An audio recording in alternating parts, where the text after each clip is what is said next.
भाई लोग, आज हम जिस कहानी की बात करने वाले हैं उसमें इमोशन इतना है कि नेटफ्लिक्स वाले भी खुद बोल रहे हैं कि राइट्स हमें दे दो। जी हाँ, मैं बात कर रहा हूँ UK07 यानी कि अपने अनुराग डोभाल भाई, जिनका लाइफ अब यूट्यूब व्लॉग चैनल कम और ब्रेकिंग न्यूज चैनल ज्यादा लग रहा है, जिनकी लाइफ में इतना ट्विस्ट है कि फास्ट एंड फ्यूरियस वाले भी सीट बेल्ट बांध लें। बात कर रहा था कि उस पॉइंट ऑफ टाइम पर मैं बहुत मेंटली डिस्टर्ब था, मैं बहुत चीज़ों को लेकर के परेशान था। एंड इवन मैंने जब वो स्टेप लिया अभी मुझे नहीं लगा था कि मैं बच जाऊंगा। मुझे उस पॉइंट पे समझ नहीं आया कि जब मेरे को गाड़ी से बाहर निकाला गया कि मैं कैसे बच पाया उतनी बुरे फेस से। इवन जब मैंने फॉर्च्यूनर की हालत देखी थी बाद में, मैं पूरे एक्सीडेंट में जब हो रहा था ना तो मैं होश में था and I really didn't expected कि मैं सर्वाइव कर पाऊंगा। तो मुझे ऐसा लगता है यार शिट, मैं सारी ये जो पेन है, ये सारी परेशानियां जिंदगी की, वो सब एंड करना चाहता हूँ।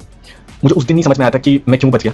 बट जिस फेस से मैं गुजरा ना, उस फेस से ना इंडिया में बहुत सारे लड़के गुजर रहे हैं। स्पेशली लड़कों की बात करूंगा, लड़कियां गुजर रही हैं। लड़कों के साथ कैसा होता है ना कि कोई फैमिली से परेशान है, कोई रिलेशनशिप से, कोई मम्मी पापा घर में, कोई वाइफ, बहुत दिक्कतें चलती है लड़कों की जिंदगी में। और हम लड़कों को हमेशा से सिखाया जाता है कि हमें किसी के सामने ना रोना नहीं है। एंड ये चीज़ को करते करते हम बहुत पत्थर दिल हो जाते हैं, किसी के सामने अपने आप को एक्सप्रेस नहीं करते, हम बताते नहीं। मैंने भी शायद वही गलती करी, मैंने किसी के सामने बताया नहीं, रोया नहीं। जब वो एक दिन फटा तो वो इस लेवल पे फटा कि मैंने अपनी जिंदगी का सबसे गलत डिसीजन लिया। आई एम रियली सॉरी, हाथ जोड़ करके सॉरी। लाइक मेरे को नहीं, बात तो सही है कि लड़के सबके सामने रोते वगैरह नहीं है, उन पर इमोशनल चीजें बहुत ज्यादा हावी होती हैं और वो बहुत जल्दी टूटते नहीं हैं। लेकिन जब वो टूटते हैं तो पूरी तरीके से बिखर जाते हैं, वो अपने आप को कंट्रोल नहीं कर पाते। लेकिन भाई की स्टोरी में स्क्रिप्ट कुछ ऐसा है कि भाई इनकी लाइफ की स्टोरी को समझने के लिए ऑडियंस भी फास्ट फॉरवर्ड कर करके और बैक में जा करके उनके स्टोरी को देखती है कि भाई क्या ही कर रहे हैं एक्चुअली। और यूट्यूब क्रिएटर्स तो इतना वीडियो इस पर बना है कि लोग स्टोरी को रिवाइंड कर करके पीछे जा करके देख रहे हैं कि एक्चुअली अनुराग भाई के साथ हुआ क्या, कितना रिकवर कर रहे हैं, फॉर्च्यूनर का क्या हुआ, वो अब क्या कर रहे हैं, उनके फैमिली के साथ क्या हुआ, क्या कमाल इनको उनके साथ क्या करने वाला है। इन सारी क्वेश्चंस को गाइस अभी मैं इस वीडियो में सॉल्व करने वाला हूं। तो प्लीज मेरे चैनल को सब्सक्राइब करें क्योंकि मुझे सब्सक्राइबर की बहुत ज्यादा जरूरत है, क्योंकि मैं और भी कई सारे टॉपिक्स को उठाना चाहता हूं। क्योंकि मेरे सब्सक्राइबर कम है, इसी वजह से मैं उन टॉपिक्स को नहीं पकड़ पाता हूं। मेरे को जीना था भाई बहुत सारी चीज़ों को लेकर के। उस दिन वो पुराना अनुराग डोभाल खत्म हो गया जब मैं उस गाड़ी से बाहर निकला था ना, जब मैं होश में आया। इसमें 2-3 दिन बाद होश में आया। होश में मतलब मेरे को दवाइयां दे रखी थी तो मुझे पता ही नहीं चला था हो क्या है। तो मेरे आसपास के जितने भी दोस्त थे सब लोगों ने मेरी बात टाली। मेरे पास मेरा फोन नहीं था, मेरा फोन की डिस्प्ले टूट गई थी। लेकिन बाद मुझे पता लगा कि एक स्टेटमेंट आई थी कि हमारे लिए वो मरे जी है, हमारे लिए वो पहले मर चुका है। उस चीज़ ने मेरे को शायद बहुत बुरा तोड़ दिया।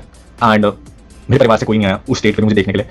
ठीक है, कोई बात नहीं, वो उनका लुकआउट है। बट मेरे को फिर बाद में इस चीज़ का रियलाइजमेंट हुआ कि मैं किन लोगों के लिए अपनी लाइफ सैक्रिफाइस कर रहा हूँ। मेरे को शायद जब मैंने इंटरनेट पे चीज़ें देखी कि लोग किस लेवल पे सपोर्ट कर रहे हैं, मुझे किस लेवल पे प्यार कर रहे हैं। बात सही है, लोग न्यूज फैला रहे थे कि मम्मी पापा हैं, लेकिन अनुराग भाई मैंने खुद क्लियर किया क्योंकि मम्मी पापा नहीं आए थे, भाई नहीं आया था, चीजें वैसी चल रही थी कि वो लोग नहीं आए और वो शायद इनसे रिश्ता तोड़ चुके हैं, जो कि ये खुद भी बोल रहे हैं। लेकिन एक बात समझना चाहिए, लोग आएंगे जाएंगे, चीजें बनेंगी बिगड़ेंगी, लेकिन एक बात हमेशा याद रखो कि आप अगर रहोगे तो सारी चीजों को फिर से जोड़ पाओगे। और ये लोग मम्मी पापा क्या है कि अभी गए, फिर चीजें जब अच्छी होंगी, बेहतर होंगी, तब जाकर के फिर से साथ में आ जाए और तब हमें और अच्छे ब्लॉग देखने के लिए मिले। तो अब ये अनुराग भाई को भी समझ में आ रहा है कि ये जो सुसाइड वाला अटेम्प्ट उन्होंने किया था वो एक्चुअली बहुत ही गलत था, जो कि उन्हें भी अब एक्चुअली समझ में आ रहा है। बट ये ब्लॉग मैं इसलिए बना रहा हूँ क्योंकि अभी 2 घंटे पहले मैं बाप बना हूँ। जस्ट पता लगा भी कि I just got a kid. मैंने इस ब्लॉग की शुरुआत में ये चीज़ बोली थी कि मुझे नहीं पता कि उस दिन मैं क्यों सर्वाइव करा। मुझे उस दिन ऐसा था कि भाई चीज़ें, ये पेन खत्म होता है, यहाँ पेन होता है, यहाँ पेन होता है। जब आप बहुत सारी चीज़ों को डील कर रहे होते हो। मैं फाइनेंशियली बहुत टूट गया था, बहुत सारे रिश्ते छूट गए थे। जिन लोगों को मैं अपना समझता था, जिन लोगों को मैंने भाइयों की तरह प्यार करा, परिवार की तरह समझा, सब ने कहीं ना कहीं चीज़ें बहुत खराब करी मेरे रिश्तों में। एंड गलती मेरी भी है शायद, मैंने बहुत भरोसा करा लोगों से। उस टाइम पे मैंने बहुत गलत लोगों पे भरोसा करा। हेलो हेलो हेलो छोटे से बच्चे आके तो खोलो। लाडले गोब गोब गोब भाई थोड़ा सा लाडले लाडले चीता ओ चीते लाडले ओ लाडले। मेरा रिकॉर्ड है आधे 1 घंटे में पता लगी इसमें सपोर्ट मिलेगा सुबह अब अनुराग भाई खुद ही पापा बन चुके हैं, तो समझ सकते हो कि उनके साथ अब जो चीजें होंगी वो अब वाइल्ड लेवल पे होंगी और वो अब एक अच्छा लाइफ जी पाएंगे और रिस्पॉन्सिबल लाइफ जी पाएंगे। और इस तरीके की जो चीजें उन्होंने की है वो एक्चुअली वो नहीं कर पाएंगे। उनको देख करके एक्चुअली उनके ब्लॉग्स को भी देख करके ना एक्चुअली एक चीज समझ में, भाई का ब्लॉग ना इमोशनल रोलर कोस्टर है जो कि बिना सीट बेल्ट के चल रही है भाई। एक्चुअली इनका ब्लॉग तो डॉक्टर भी देखते होंगे जो इनका ट्रीटमेंट कर रहे होंगे, वो भी एक्चुअली थंबनेल देख करके सोचते होंगे कि यार ये एक पल में सैड था, अब ये हैप्पी है, हम चीजें मतलब कि क्या है, थंबनेल देख करके उनके इमोशन को कंट्रोल करे या फिर क्या। भाई का लाइफ देख करके हमको एक चीज समझ में आता है, मम्मी पापा से लड़ाई, भाई से लड़ाई, चीजों को कंट्रोवर्सी, 8 महीने से ब्लॉग में गायब, चीजें और भी बेकार होती जा रही थी, सुसाइड अटेम्प्ट, अब बेबी वाला वीडियो। तो इनका वीडियो देख करके एक्चुअली एक चीज समझ में आ रहा है कि इनका व्लॉग चैनल एकता कपूर के सीरियल और न्यूज चैनल के कोलैब से बन करके एक नया क्रिएशन हुआ है। जब पता लगा कि बाप बनाऊं ना, एक्सप्रेस नहीं कर पाया कि क्या क्या कैसे करूं, क्योंकि इमोशंस खत्म हो गए हैं, सच बोलूंगा इमोशंस खत्म हो गए शरीर से। मुझे नहीं पता कि मैं कैसे रिएक्ट करूं, क्या करूं। खुशी चीज़ें थी, बट जब मैंने वो वीडियो अपलोड करी थी, मैंने उसमें बातचीत बोली थी कि मैं अपने बच्चे के लिए सब कुछ छोड़ करके जाऊंगा।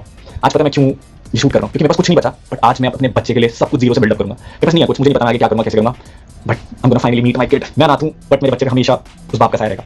जब एक बच्चे के ऊपर एक बाप का साया रहता है ना, तो उस पॉइंट ऑफ टाइम पर ना बहुत सपोर्ट रहता है। और एक ही वीडियो में ये सारी चीजों को डिफाइन कर रहे हैं, तो एक चीज और पता चलती है, इनके लाइफ में डेली प्लॉट ट्विस्ट होते जा रहे हैं और इनको चीजों को हैंडल ये एक्चुअली नहीं अच्छे तरीके से कर पा रहे हैं। लेकिन इनके आसपास के जो दोस्त मित्र इन्होंने एक्चुअली बनाए हैं, जो कि बहुत शानदार हैं, और वो इनको फुल सपोर्टिव मोड में नजर आ रहे हैं। भाई की एक वीडियो देखो तो टेंशन हो जाता है, दूसरा वीडियो देखो बेबी वाला तो सेलिब्रेशन आ जाता है, और ऑडियंस सस्पेंस में है कि भाई लड्डू बाटू या फिर क्या भाई का वीडियो आ रहा है या एक्चुअली मिक्स वेज बना रहे हैं ये। वैसे जोक्स अपनी जगह है गाइस, लेकिन एक बात ये है, जो रियल लाइफ में चल रही थी उन सब चीजों से निकलना आसान नहीं होता। वैसे अब भाई धीरे धीरे रिकवर कर रहे हैं और अब फादर भी बने हैं, लेकिन इन सब चीजों से परे गाइस एक चीज ये एक चीज है कि अब वो फादर बन गए हैं, और ये एक बहुत बड़ी जीत है उनके लिए। अब वो रिस्पॉन्सिबल हो गए हैं और चीजों को इस तरीके से अटेम्प्ट नहीं करेंगे। तो गाइस वीडियो को यहीं पर एंड करते हैं, मिलते हैं नेक्स्ट वीडियो में। तब तक मेरे चैनल को प्लीज सब्सक्राइब कर देना और लास्ट में थोड़ा सा क्लिप देख लेना। आशीष भाई, आकाश भाई, छोटा भाई, योगेश भाई, लाखड़ा भाई, जेनी, अर्पणा, बहुत सारे लोग हैं। सॉरी मैं पूरी मेंटली रिकवर नहीं कर पाया हूं, बट मैं उन लोगों के नाम ले रहा हूं जो लोग मेरे पास आसपास हैं। बहुत भाई हैं, बहुत भाई हैं यार, बहुत सारे लोग हैं जो रोज मुझसे मिलने आते हैं। तो उन लोगों से मेरी बात है, उन लोगों ने मुझे एक चीज सिखाई कि हम तेरे माँ बाप। अच्छा सुनिए, घर से कोई कुछ नहीं बोलता? नहीं अंकल, कोई भी नहीं। ठीक है जी, हम लोग है ना, माँ बाप हम लोग है ना। जी अंकल। ऊपर वाला से नीचे का हम है। जी अंकल, आप ही माँ बाप, कोई दिक्कत नहीं अंकल। जो है तुम्हारा बहन आई, हम बना के खिलाऊंगा, हम बता आशीर्वाद दे दूंगा। थैंक यू मामा, थैंक यू सो मच। रो रही है। अरे मामा रोना नहीं मामा। कुछ के बात नहीं, के बात नहीं।